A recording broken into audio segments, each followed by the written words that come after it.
सैफ अली खान भाई, इनकी demand market में बहुत ज़्यादा हो गई जब से हमने इनके एडिट्स पर रिएक्शन किया है ना भाई। हमारे इंस्टाग्राम पे इनके फैंस की लाइन लग गई और इतने सारे एडिट्स आप लोग भेज रहे हो कि यार इस पे रिएक्शन करो, इन पे आपने जो करा हो तो कुछ खास एडिट नहीं है, आप हमारे जो एडिट हम भेज रहे हो उस पर रिएक्शन करो।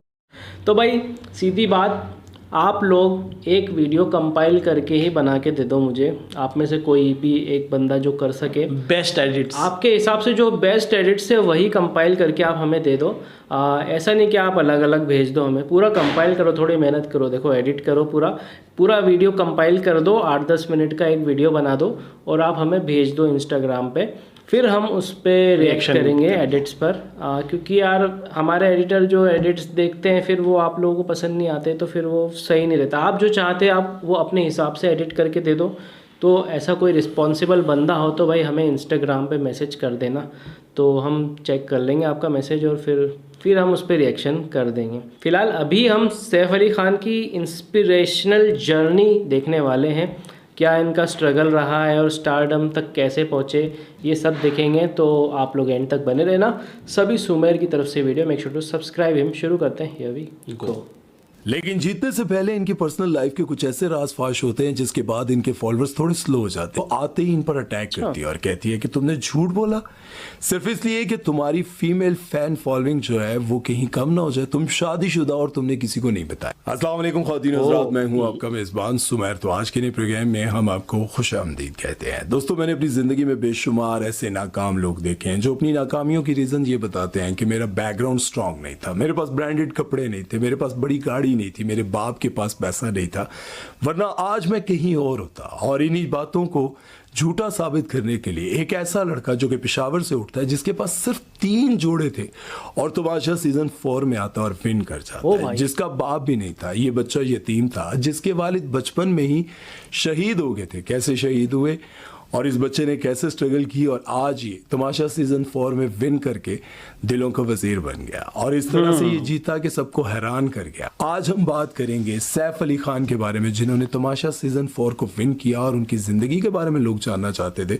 तो मैंने बहुत सारी रिसर्च करके आज आपके सामने वीडियो लेकर आया। उसे गौर से भाई इंट्रोडक्शन खतरनाक वाला कर दिया, अब हम और एक्साइटेड हो गए वीडियो में आगे जानने के लिए कि क्या इनकी जर्नी है। चलो देखिएगा, इसलिए नहीं कि ये सैफ अली खान के बारे में है, इसलिए कि इस वीडियो को देखने के बाद आपके अंदर हिम्मत बढ़ेगी और आप सोचेंगे कि मुझे भी जिंदगी में कुछ ना कुछ लाजमी करना है।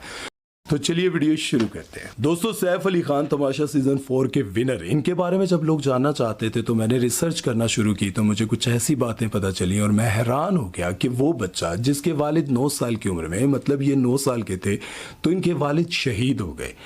अब एक ऐसा बच्चा जिसके पीछे किसी बड़े का हाथ नहीं है। इसकी वालदा हैं जो कि बहुत स्ट्रांग थी और उन्होंने अपने बच्चों को पढ़ाया लिखाया, सब कुछ किया, लेकिन वालिद नहीं थे। वालिद शहीद ऐसे हुए कि जैसे कि आप सभी को पता है कि केपीके के हालात एक टाइम पे बहुत ज़्यादा ख़राब थे और वहाँ पर अमन कमेटीज़ बनाई जाती थी। वो अमन कमेटी का हिस्सा थे जिस अमन कमेटी में वकला भी थे, पुलिस वाले भी थे, फौज भी थी, सियासतदान भी थे। ये सारे मिलकर दहशतगर्दों के खिलाफ कार्रवाई करते थे, दहशतगर्दों के खिलाफ आवाज़ उठाते थे। तो इनके वालिद को उसी अमन कमेटी के चक्कर में शहीद कर दिया गया। अब उस वक्त इनकी उम्र 9 साल थी। आज जो सैफ अली खान आपको नजर आते हैं वो कहते हैं कि मैं हमेशा अपने वालिद के लिए रोता था, तड़पता था, याद करता था, लेकिन मैं कुछ कर नहीं सकता था। और एक टाइम ऐसा भी आया जब मैं देखता था कि लोगों के वालिद उनके लिए बहुत कुछ करते हैं, तो मुझे फील होता था कि काश मेरा बाप भी जिंदा होता तो मेरे लिए कुछ करता। लेकिन भाई यहीं से पता चल जाता है उनका सेंस ऑफ ह्यूमर इतना अच्छा, इतना कमाल का कैसे, और वो पॉइंट टू पॉइंट बात कैसे करते हैं, इतनी मैच्योरिटी उनमें कहाँ से आई। क्योंकि जिसके वालिद जल्दी गुजर जाते हैं भाई, उसको दुनिया की वो चीज़ें बहुत पहले सीखने को मिल जाती है जो वालिद वाले बच्चों को बहुत बाद में सीखने को मिलती है। मैच्योरिटी बहुत पहले आ जाती है, बहुत पहले, मतलब तो जिनके वालिद होते हैं उनको वो बात जो 25 साल में पता चलती है, वो बात जिनके वालिद नहीं होते उनको 20 साल में ही पता चल जाती है, उससे भी पहले ही पता चल जाती है। तो वो वाली बात है। तो यहीं से जर्नी समझ में आ गई और क्यों कहाँ से इतनी मैच्योरिटी इनमें आई वो क्लियर हो गया। सेंस ऑफ ह्यूमर भी इसी तरह आता है भाई, जिसमें मैच्योरिटी रहती है उसका सेंस ऑफ ह्यूमर हमेशा से अच्छा ही होता है। चलो आगे देखते हैं। मेरी वालदा चूंकि बहुत हिम्मत वाली थी, मुझे हौसला देती थी, तो मैंने भी अपनी ज़िंदगी में बहुत हिम्मत की। सैफ अली खान एक स्ट्रगलिंग सिंगर थे और इन्होंने अपनी ज़िंदगी में 100 से ज़्यादा कॉन्सर्ट्स किए हैं। वो कॉन्सर्ट्स जहाँ पर बहुत बड़े बड़े सिंगर्स आते हैं और उससे पहले छोटे छोटे जितने भी सिंगर्स होते हैं वो ऑडियंस को एंगेज करने के लिए अपने गाने सुनाते रहते हैं, लेकिन जैसे ही बड़ा सिंगर आता है इनको स्टेज से हटा दिया जाता है और बड़े सिंगर की वाह वाह हो रही होती है। ये उस तरह के सिंगर थे और कई बार तो इनको पैसे भी नहीं दिए जाते थे। 100 से ज़्यादा इन्होंने शोज़ किए। ये चाहते थे कि मैं किसी भी पाकिस्तानी ड्रामे का OST गाऊं और मैं फेमस हो जाऊं, लेकिन इनको कोई रास्ता नज़र नहीं आता था क्योंकि इनकी फैमिली में या इनके दोस्तों में कोई ऐसा नहीं था जिसका शोबिज़ इंडस्ट्री में किसी के साथ ताल्लुक हो। लेकिन इनके हौसले बुलंद थे और ये चाहते थे कि मैं ज़िंदगी में कुछ करूं। जब इनको पता चला कि तमाशा सीज़न 4 आ रहा है तो इन्होंने अपना सारा बायोडाटा ऑडिशंस के लिए भेजा, लेकिन कोई रिस्पांस नहीं आया। किसी ने इनकी बात नहीं सुनी, इनका प्रोफाइल, इनकी चीज़ें एक तरफ रख दी गई। लेकिन शायद इनको इस बात का अंदाज़ा नहीं था कि जिस प्रोफाइल को देखा तक नहीं गया था वो शख्स इसी तमाशा सीज़न 4 का विनर बनेगा। इनके दोस्त ने इनके प्रोफाइल को अदनान सिद्दीकी को भेजा। अदनान सिद्दीकी ने इनका प्रोफाइल देखा और इनको ऑडिशन के लिए बुला लिया। जब ये ऑडिशन के लिए गए, सुना, सब कुछ हुआ, ये जाने लगे तो इन्होंने एक बात की, मैं ये चाहता हूं कि आप मुझे मौका दें और मैं आपको कभी मायूस नहीं करूंगा और आपकी रेटिंग भी ज़्यादा आएगी क्योंकि जब कोई पठान इसमें काम कर रहा होगा तो मेरे इलाके के लोग मुझे बहुत सपोर्ट करेंगे और आपकी रेटिंग बढ़ेगी, आपको मुझसे फ़ायदा होगा। उन्होंने कहा ठीक है चले देखते हैं। लेकिन कुछ ही ये देख रहा हूँ बिजनेसमैन माइंड सामने वाला बंदा पहले ही बंदे ने दिमाग में डाल दिया कि मेरे लोग और मुझे डालने से आपका फायदा होगा, सामने वाले का फायदा बताओ तो ही आपका बिजनेस चलता है। तो ये बिजनेसमैन माइंडसेट है इनका। के बाद मैं बैठ के ये सोच रहा था कि यार जब उन्होंने कह दिया कि देखते हैं तो इसका मतलब है देखते हैं, कुछ नहीं होने वाला। लेकिन अचानक से मुझे कॉल आती है और कहते हैं कि आप तैयारी पकड़ें, आप इसके लिए सिलेक्ट हो गए। ये सुनने के बाद भी मुझे यकीन नहीं आ रहा था क्योंकि ना तो मेरा कोई एग्रीमेंट हुआ था और ना ही मुझसे कोई साइन करवाए गए थे। मैं ये समझ रहा था कि अभी सिर्फ ला रहे हैं, लेकिन जब मुझे बुलाया गया, मुझसे एग्रीमेंट साइन करवाया गया तो मैं खुशी के मारे, क्या कह सकते हैं, खुशी के मारे क्या कहते हैं, भूल गया मैं। लेकिन हैरान कुन बात ये थी कि इन्होंने ये बताया कि जब मैं तमाशा सीज़न 4 में गया तो मेरे पास सिर्फ 3 पैंट्स थी, मतलब 3 जोड़े थे मेरे पास, कोई ज़्यादा कपड़े नहीं थे। आप हैरान हो रहे होंगे कि यार ये कैसे हो सकता है। उस वक्त तो इन्होंने बड़े अच्छे अच्छे कपड़े पहने। तो इन्होंने ये बताया कि जब मैं वहाँ पर गया तो मुझे जो दोस्त थे वो सपोर्ट कर रहे थे, अंदर जो सपोर्ट करने वाले थे।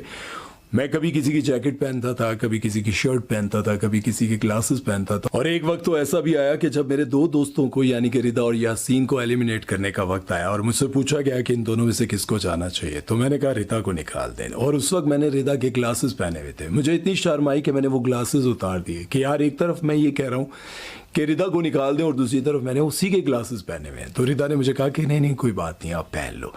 अब आप अंदाजा लगाएं कि एक ऐसा बंदा जिसको लोग देख रहे हैं कि बहुत स्टाइलिश है, लेकिन उसके पास अपने पहनने के कपड़े तक नहीं थे। और इसके साथ साथ उन्होंने ये भी बताया कि जब मैं तमाशा के घर में गया, वहां पर जितने भी कंटेस्टेंट्स थे सभी के इंस्टाग्राम पर किसी के 1 मिलियन थे, किसी के 5 लाख थे, किसी के टिकटॉक पर 2 मिलियन थे, सबके लाखों में थे, लेकिन सिर्फ मेरे इंस्टाग्राम पर 12,000 फॉलोअर्स थे। और मुझे बताने में भी शर्म आ रही थी कि मैं इनको क्या बताऊं, इनके तो इतने ज्यादा हैं। लेकिन जीतने से पहले इनकी पर्सनल लाइफ के कुछ ऐसे राज फाश होते हैं जिसके बाद इनके फॉलोअर्स थोड़े स्लो हो जाते हैं। शायद 1 मिलियन से ज्यादा हो जाते हैं, लेकिन वो स्लो हो जाते हैं। होता कुछ यूं है कि एक लड़की जो इस शो से निकाल दी गई थी और वो गेस्ट के तौर पर दोबारा जब वापस आती है तो आते ही इन पर अटैक करती है और कहती है कि तुमने झूठ बोला सिर्फ इसलिए कि तुम्हारी फीमेल फैन फॉलोइंग जो है वो कहीं कम ना हो जाए। तुम शादीशुदा और तुमने किसी को नहीं बताया, तुम्हें बताना चाहिए था कि तुम्हारी शादी हुई। फिर उन्होंने कहा कि देखें यहाँ मैं गेम खेलने आया हूँ, अपनी पर्सनल लाइफ को डिस्कस करने नहीं आया हूँ कि मेरी शादी हुई है, मेरी शादी नहीं हुई है, सबको पता है। उन्होंने कहा किसी को नहीं पता और आपने सिर्फ इसलिए छुपाया कि आपकी फ़ैन फॉलोइंग ना कम हो जाए। और ये बात सच है कि जहाँ किसी को पता चलता है कि ये शादीशुदा है, वैसे भी किसी एक्टर से शादी तो कोई कर नहीं सकता, लेकिन फैन फॉलोइंग जो है वो सिर्फ इसलिए रुक जाती है कि ये शादीशुदा बंद। अब हो सकता है कि उनकी फैमिली पर्देदार हो इसलिए वो अपनी पर्सनल लाइफ को डिस्कस ना कर रहे हो, लेकिन ये भी हो सकता है कि उन्होंने ये सोचा हो कि कहीं फीमेल फैन फॉलोइंग कम ना हो जाए।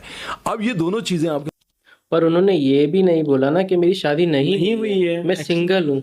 यार आगे रह के थोड़ी तो कोई बोलेगा, अब कोई पूछेगा तो हाँ या नाम जवाब दे देगा। अगर कोई पूछे और फिर इन्होंने बोल दिया कि नहीं मैं सिंगल हूँ तो फिर गलत है। अब इन्होंने बोला ही नहीं कि मैं सिंगल हूँ ना मैं मैरिड हूँ, कुछ बोला ही नहीं। दैट्स नॉट रॉन्ग, कहीं से भी गलत नहीं है। अपनी लाइफ थोड़ी ना शेयर करनी है वहाँ पे यार, अपना वजूद दिखाना है। ये थोड़ी ना बताना है मेरी फैमिली में इतने लोग हैं, मेरी फैमिली में ये है, मेरी फैमिली में वो, थोड़ी ना दिखाने गए थे वो लोग। सही बात है, चलो आगे देखते हैं। सामने, आपको क्या लगता है? लेकिन वो अपनी वालदा की बहुत तारीफ करते रहे और उन्होंने कहा कि मेरी वालदा ने मुझे ज़िंदगी में किसी भी चीज़ की कमी महसूस नहीं होने दी, मुझे अच्छा पढ़ाया लिखाया। लोगों ने ये भी कहा कि अच्छे पढ़े लिखे हैं तो इंग्लिश नहीं आती, तो इंग्लिश पर आप लोग क्यों जोर देते हैं कि यार जिसको इंग्लिश आती होगी वही पढ़ा लिखा होगा? जिसने एम.ए. इस्लामियात की है या इस्लामियात में पढ़ा या उर्दू में कुछ पढ़ा हुआ है तो वो क्या लाजमी है इंग्लिश भी बोलता हो? वो अलग बात है कि बहुत अच्छे स्कूलों में, जितने भी अच्छे स्कूल्स हैं उनके अंदर जितनी भी अच्छी टीचर्स हैं उर्दू की हों, उनको भी इंग्लिश आती होती है। लेकिन आप इस पर क्यों दूसरे का मयार चेक करते हैं कि इसने ब्रांडेड कपड़े पहने हैं नहीं पहने हैं, इसको इंग्लिश आती है नहीं आती है? इससे आपको पता चलता है कि वो इंसान किस लेवल का है। ये लेवल बहुत वैसे चेक करने का घटिया तरीका है। खैर, तमाशा सीजन 4 जीतते ही सैफ अली खान को एक बहुत बड़ा प्रोजेक्ट मिल जाता है, एक बहुत बड़ी खुशखबरी मिलती है। अदनान सिद्दीकी अपने आने वाले एक नए प्रोजेक्ट में उनको साइन कर लेते हैं। हालांकि ये एक सिंगर है और इनका एक्सेंट भी बिल्कुल क्लियर नहीं है, लेकिन जाहिर है जो बंदा फेमस होता है और उसको कैश किया जाता है, अदनान सिद्दीकी ने इनको कास्ट कर लिया और उसके बाद इनको 25 लाख रुपए मिले हैं। 50 लाख मिलने थे, लेकिन जहां जहां इंसान गलतियां करते हैं वो पैसे कटते रहते हैं और इनको जो पैसे मिले वो 25 लाख रुपए थे। अब जब इनसे ये पूछा गया कि इस 25 लाख का आप क्या करेंगे तो कहने लगे कि सबसे पहले अपनी फैमिली को उम्रा करवाऊंगा और उसके बाद जो पैसे बचेंगे गाड़ी ले लूंगा। तुसी फिर बाद जो FX ही ले सकते हो, क्योंकि FX तो अलावा तो तुम्हारे को और पैसे बचने नहीं।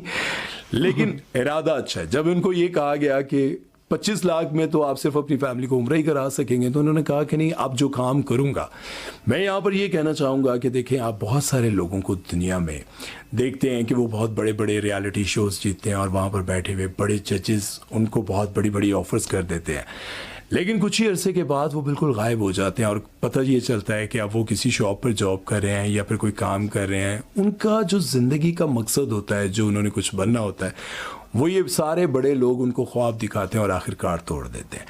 एक तो ये बात। दूसरी बात ये है कि जो लोग ये कहते रहते हैं कि हम ज़िंदगी में क्या करेंगे, हमारा तो फैमिली बैकग्राउंड ही ऐसा नहीं है कि हम कुछ कर सकते, तो आप सैफ अली खान को देखें कि उनके वालिद भी नहीं थे और उनके पास पहनने के लिए बहुत अच्छे कपड़े भी नहीं थे, वहीं पर उनके दोस्तों ने उनको कपड़े दिए जो आपको वो स्टाइलिश नज़र आ रहे थे, तो उनके पास अपने कपड़े भी नहीं थे। अब तीसरी बात ये है कि बहुत सारे लोग जो इस पर बात कर रहे थे, उन्होंने इस तमाशा सीज़न पर बात करना इसलिए छोड़ दिया था, जो शुरू से तमाशा सीज़न को प्रमोट करने वाले हैं, दिखाने वाले हैं, बताने वाले हैं, लोगों के दरमियान इंट्रोड्यूस करवाने वाले हैं, यूट्यूब पर बैठकर, इंस्टा पर बैठकर, हर जगह पर, उन लोगों ने इस बार इसको बिल्कुल डिस्कस नहीं किया, इसलिए कि वो ये चाहते थे कि तमाशा सीज़न 1 आया था तो हमने बहुत इसकी हाइप बनाई थी, उसके बाद 2 आया, 3 आया, हम ये सोच रहे थे कि इस बार इसमें कोई बड़े बड़े एक्टर्स आएंगे। अब जाहिर है हुमायूं सईद तो आने से रहे, फाद मुस्तफ़ा तो आने से रहे, लेकिन वो ये चाह रहे थे कि कम से कम कोई स्टार्स तो आए जिनके बाद ऐसा हो कि वहाँ पर कोई लड़ाई झगड़ा हो तो मज़ा आए कि अच्छा रियलिटी में ऐसे हैं,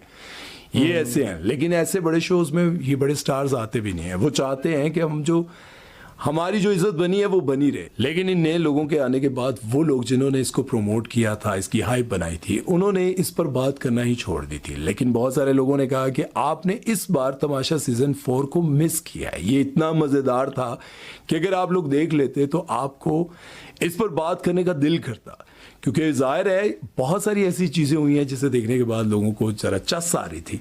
तो खैर, आप लोगों को क्या लगता है कि इसमें नए? ये बात तो है कि भाई पिछले कुछ सीज़न से कंपेयर करें तो ये वाला सीज़न सबसे ज़्यादा हिट गया है और सबसे ज़्यादा इस पे बातें हुई है और यही रीज़न है कि हम ये वीडियो भी बना रहे हैं। और इसका सबसे बड़ा रीज़न शायद सैफ अली खान ही है, क्योंकि पूरी बात इनके इर्द गिर्द ही घूम रही थी। वैसे और भी कंटेस्टेंट बहुत अच्छे थे, जैसे यासीन जो इनके साथ फाइनलिस्ट आए थे, हाँ, रनर अप रहे थे वो, और उसके बाद वो महम करके कोई लड़की थी, और भी बहुत सारे और जिनके इन्होंने मजे लिए और वो जिन्होंने बोला था I ask her I often तरीके से बोला था कि मेरे को समझ में नहीं आ रहा था। वो शायद बाहर की है, तो इस तो क्या ब्रिटिश था, अमेरिकन था, कौन सा है, पता नहीं यार भाई। तो ऐसी कुछ चीज़ें हुई तो भाई उससे शो जो है ज़्यादा हिट गया है। और और सैफ अली खान की जो जर्नी दिखी हमको यहाँ पर भाई, वो मतलब अच्छी इसलिए भी लगी क्योंकि जो उनका जो बैकग्राउंड था वो किसी भी तरह से ज़्यादा पॉपुलर नहीं थे, बहुत ही मिडिल क्लास फैमिली से आते थे। और मैं तो यही सोच रहा था कि इसमें सब सेलिब्रिटीज़ ही आते हैं, लेकिन न्यू कमर्स भी इसमें आते हैं, मतलब जो स्ट्रगलर्स होते हैं वो भी आते हैं। ये देख के मुझे अच्छा लगा कि नए लोगों को भी इसमें मौका दिया जाता है। तो ओवरऑल भाई मज़ा आ गया, इनकी जर्नी देखकर बहुत इंस्पायरिंग थी। और हम आप सभी काफ़ी कुछ इससे सीख सकते हैं। आप बताना आप कुछ शेयर करना चाहें इस बारे में हमसे। बाकी जो एडिट्स वाली बात है, जो रिएक्शन चाहते हैं वो भाई बना के दे देना, तो हम कर देंगे रिएक्शन, कोई इशू नहीं है।